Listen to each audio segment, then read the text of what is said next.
السلام عليكم ورحمة الله وبركاته. أعزائي مشاهدين متابعين قناتي، النهاردة فيديو مهم جدا. هو قصير بس بيشرح. أنا كل ما أشوف الست دي قلبي بيفط من صدري، ببقى مبسوط جدا. وزيرة خارجية جنوب أفريقيا، وزيرة خارجية جنوب أفريقيا عندها شجاعة مش موجودة في ملايين الرجالة في العالم،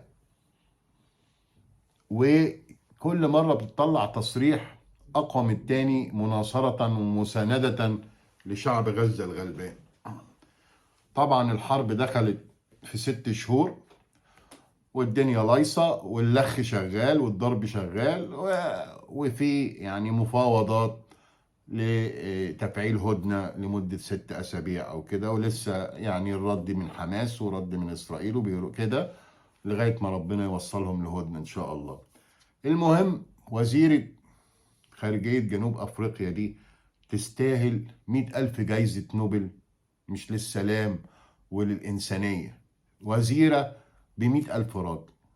من يومين طلت علينا التصريح، قالت إيه؟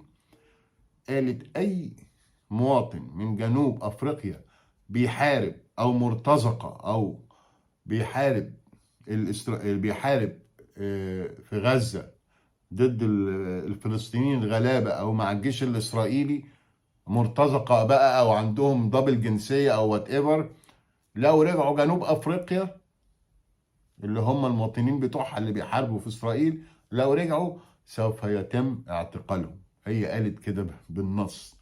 ده تصريح قوي جدا، وما يطلعش من واحدة إلا لما تكون شجاعة وما بتخافش من الكيان وعندها مبادئ وعندها إنسانية ما شاء الله عليه. أنا بحييكي من قناتي المتواضعة هنا يا وزيرة جنوب أفريقيا للشؤون الخارجية أو وزيرة خارجية جنوب أفريقيا. أنت مواقفك نبيلة وما شاء الله عليكي، وأصلا البلد الوحيدة اللي قدمت طلب اتهام في محكمة الدولة، المحكمة الجنائية الدولية ضد إسرائيل، تتهم إسرائيل بالإبادة.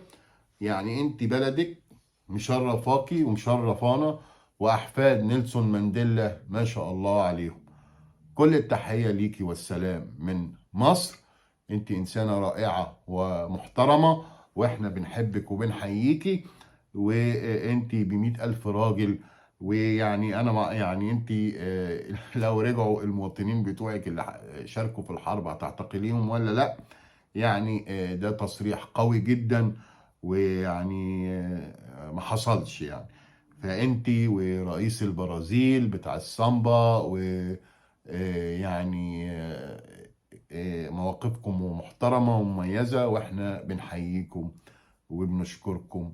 ويا رب النصر للغلابة الفلسطينيين في غزة، ربنا ينصرهم، ربنا يقف جنبهم، ويا رب تقف الحرب بقى، وكفاية إبادة وكفاية تطهير عرقي ودمار وذبح للغلابة الفلسطينيين وتجويع.